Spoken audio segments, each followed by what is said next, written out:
So apparently we are now actually live, and hopefully we won't actually get a message that tells me that the studio cannot stream and LinkedIn won't recognize us.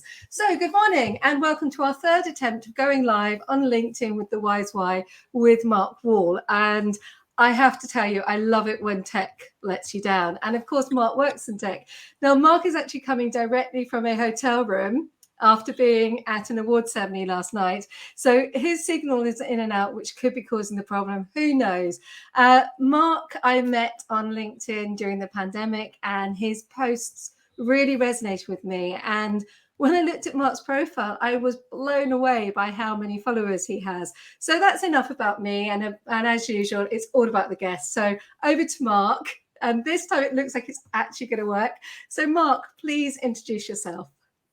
Okay, Mark Wall, currently account director for Amberstone Security. Been in the security industry for, let's just say quite a while. Started in engineering, and then from 2008, I've been in sort of distribution and manufacturing. So, yes, that's probably it in a nutshell. So what pulled you to the security market? I mean, I know why I joined it when did I join it? I suppose kind of 2010, 2011, and then really came into it when I joined the big manufacturing company. But what drew you to it? What was it that inspired you about the industry? As I say, I was an engineer way back when, and I can remember going to a IFSEC and wandering around and thinking, got invited to IFSEC and wandering around the event and looking at all the manufacturers and looking at what they gave and what they had. And I thought, this is fascinating technology. And we're talking, this is probably 2005, I think, was my first IFSEC. But it was amazing then. But I think at that point, I remember thinking, I want to get into distribution. I want to get into sales, and so that's what I did. 2008 was the distribution path. So for me, I know, and lots of people who will be listening on this on catch up after the dramas this morning know what IFSEC is. But what about the people on my network who have never ever heard of the security market, never even knew that there was such a thing as the security industry? That I guess for a lot of people, they think the security industry is something that just happens. They have no concept that it involves VMS platforms and security cameras. And actually, if I said a VMS platform to them, they'd look at me and go, what? So what is IFSEC? Because they have no idea. So can you explain that to me? I was going to say it's where everybody goes and gets drunk, but was that last night? Yes, yeah, probably, and the night before. So IFSEC is the intruder fire and security,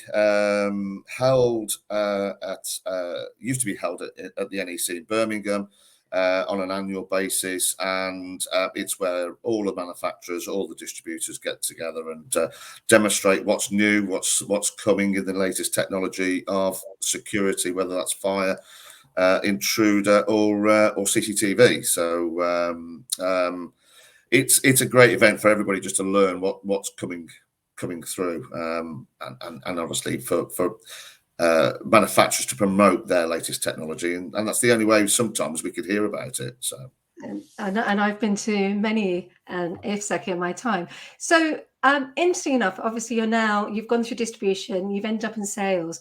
What is it, or rather, why sales? Why do you enjoy the world of sales? Because it's quite a hard industry. Yeah, horrible question. Yeah. Do you know what? This is an interesting story. I met somebody last night, and it was an old customer that I'd met some years ago. We were standing in the hotel bar. We were all in our Dickie Bowen ties, and he looked across the bar at me, and he went, "Mark," and I looked and I thought, "We're not at a show. I can't see his name badge." It was a guy that was Simon Gennard from SGS. We'd sort of had a connection when I first started into the industry or into distribution. And it's one of those people that it was just easy to talk to. But one of the comments he said last night was, all you seem to do is want to give us the right product. You want to, invest in us with promoting the technology. And I just thought that's what I love. That's what I'd love to give to people, and I've got some great friends that have been customers, but it's just because I like just being myself. I can talk, obviously. But it's just, I just bounce off it, and it's not sales for me. It's just meeting my friends. And I think that would be simple.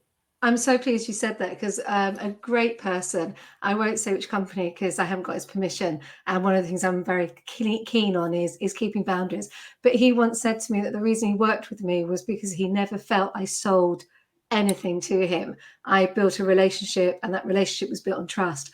And I've looked at your LinkedIn page, and I know that that's what people say about you. They say that they trust you, that you build a relationship, and for that was one of the reasons I wanted you to come on here, because you are a big personality.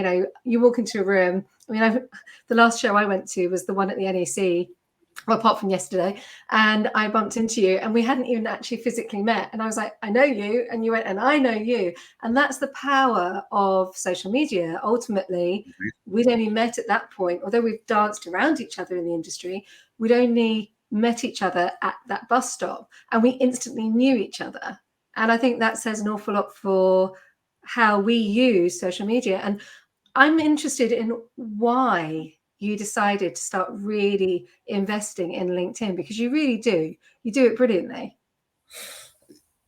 And that's another great question. I don't know. It just I go onto Facebook, and I'm not a big Facebook person. I've got no real connections, not many friends on there. But LinkedIn just seems to resonate with me, and we all do this with a finger to go to the next page or next slide, whatever it is. But with LinkedIn, it's you can just be yourself. You can promote your product. You can do sessions with this is our latest camera, this is this. But what I've found and how I use LinkedIn is just to be myself. And dare I say, I get my daughter involved. I get anything that we did. I mean, we did the charity things last year. But you can just be yourself. It's not, there's no holds barred, obviously. But you're right. I mean, I've got some great friends via LinkedIn. I've got some great customers via LinkedIn. I don't think people use LinkedIn in the way that they should. It's a hard tool to master. But if you're just yourself, if you just be yourself with how you are, and you come across, I've got Sam. I won't say his surname because he'll probably get a load of freebies, but he'll know who it is. But he's just himself. He promotes his company, but he also tells a story every day. He does this, he does that, or him and his best mate are working together. But that's what I find with LinkedIn. We're all there together, and it's an easy social media for me anyway. So you just touched very briefly on it, and I heard it there about charity, and it's not something we've actually explored yet, but why do you, and you do an awful lot of stuff with charity and particularly with your daughter. So can you expand a little bit on that and why it's important to you?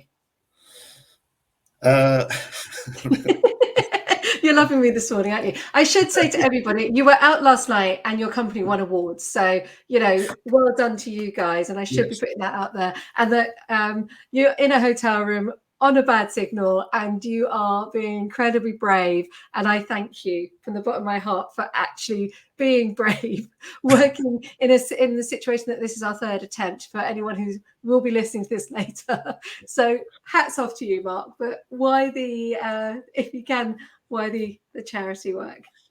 Yeah, I mean, I've done bits and bobs, I suppose.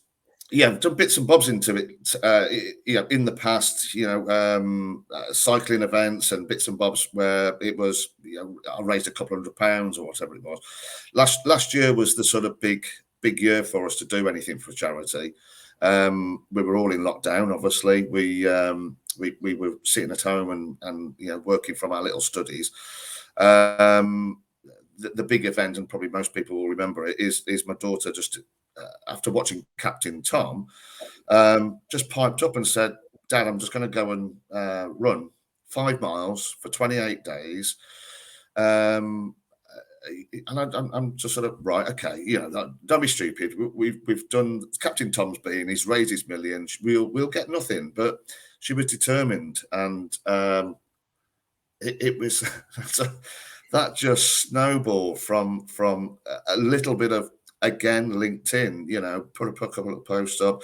This is Maddie, this is day one, running 5 miles, 28 days, and you get a few likes, you get the interaction.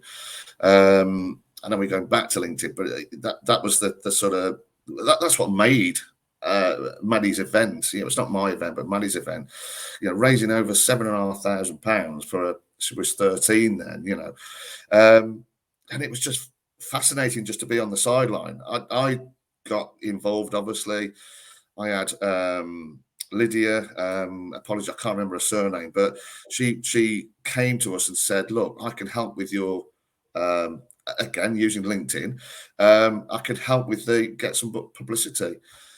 And suddenly we were on the radio, we were on television, we were this, we were that, and we were watching the figures go up. And every day she's going out running. But yeah, so we did that event. We did the 100 miles in August for prostate cancer. We raised another £2,500 then. Next year, we're doing Land's End John O'Groats on a tandem, me and Maddie. But you know what? It's just great when you can say, we can do this, promote a product and everything else, but let's just give something a little bit back. It sounds a bit cheesy, I know, but it is. It's fascinating. It was great experience. You can sell cheese with me. You really can. Look at me. I'm going live every Friday to talk about people's whys because I wanted to give back. And the springboard for this was actually my clients, because some of the clients were coming to me and they were nervous about going live. And they were saying, would you go live with me? And it was like, I don't have a platform. My platform's LinkedIn. So that's actually where the why came from, because we can pop on any time that somebody wants to do a live. And then I was like, well, actually, I can do something more with this and I can give back. And people like you who are doing, not just working your I can't swear here, not just working really, really hard, doing incredible work and building and maintaining amazing relationships, you're also giving back by doing so much for charity. And yesterday you also told me a really lovely story, which is what I'd love to finish on, about your daughter asking you what to do with her life. And when you told me that yesterday, you really made me smile, even though I was wearing my mask. So I wondered if you would share that with the audience. Maddie's going through GCSEs mocks at the minute, and we've got various different classes we go into, colleges and things like that. And she just said, what do you think I should be when I leave school? What should I be doing? Lessons, or classes, or A levels, or whatever it is.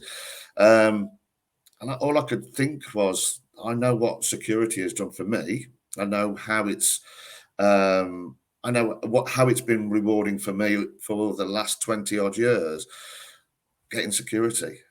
And she looks at me gone out, because she thinks all I do is go on LinkedIn and I talk a lot to people, and I'm working long hours, but it was just and I think this industry is seen as sort of, there isn't that drive, that push to get into security. And I can tell you, it's an amazing place to be. There's some great people, and I would like to, as part of my promotion to the industries, to get out there and start drawing people in. Start getting the youngsters involved. And I don't think Maddie will get into security, but it would be amazing to see her, but in it, because I know what it can give to everybody. And do you know what? We've all got to try and promote. We've got a shortage of engineers, we've got a shortage of guards, we've got everything else. But if any youngsters are looking at this, and I very much doubt, but if they're watching this, give me a shout. I'll tell you all about it. I'll tell you the good bits. There's some bad bits, but do you know what? It's a great place to be. And I do hope my daughter will get involved. But yeah, I might take that as a soundbite. Then later, I might edit the audio to create a soundbite into some kind of. Maybe I can get an image of an installer going up a ladder and put that out as a TikTok. Then I can get it out there to the youngsters, because they're all on TikTok rather than so much on LinkedIn. And there was one thing I was going to say before, because what I do like to do is say to my guests, you can turn any question on me. I am not prepared for this. So I put you on the hot spot. So you get to do this to me and see how I handle it. So feel free. Oh, God. Yeah, there's a few people I would really dread that question coming from. Yeah. No, well, do you know what? You don't where, have to.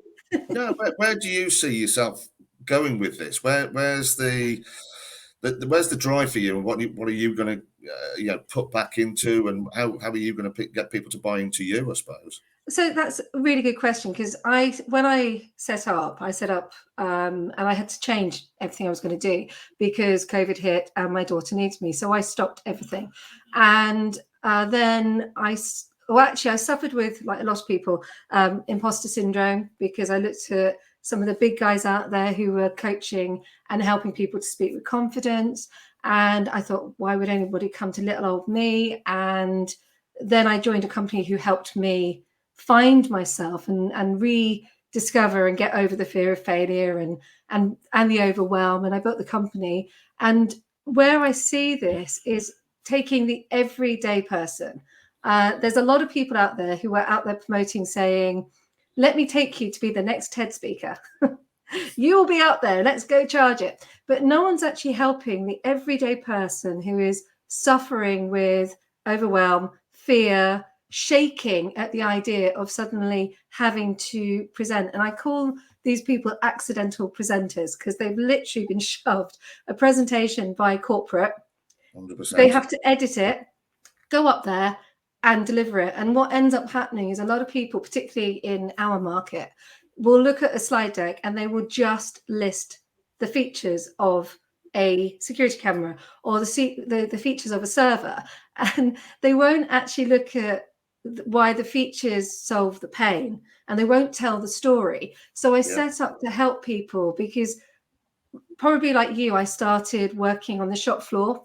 I started with a big retailer called Orders, and they taught me, they did a thing called sales training, and it was a 2-day sales training about selling. And you weren't allowed on the shop floor in those days until you had gone through this 2-day sales deck.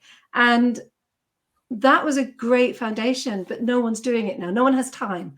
So that's why I set up. And also I've created a special course for corporate, which is best of both. And that covers off public speaking on camera, public speaking, and also social media. So I think hopefully in the next 10 years, I will have a team of trainers who will be able to go out and empower the everyday person to be able to be confident when public speaking. That's kind of the plan. Fair play. So yes, thank you for that question. I don't think I've ever shared that anywhere. So brilliant. No, I like it. Yeah, and ask my client Zitco if it made a difference, because I watch their videos and I'm so proud of that team. So yeah, it does make a difference. And also I use acting techniques, because I was an actor. So I'm not just a public speaker who's done public speaking training. I'm underpinning it with sales technique and acting technique. So that's the difference. Right. So that's I me. didn't realise you'd work with George and his team, but you can tell with what they give. It's fantastic, and they're just themselves, really, aren't they? But yeah, amazing. Well done. No problem. Well, thank you so much. I will post this to YouTube. I will also be putting it onto Anchor. So anybody out there on the security market who wants to hear this, please go to Anchor. It will be up there for free. It will go through to Apple, because this is going to work much better as a podcast. But Mark, thank you so much from the bottom of my heart. It's been an absolute pleasure, including the dramas this morning. I've enjoyed it. Thank you very much, Kirsty. Next time, not after an event. No problems.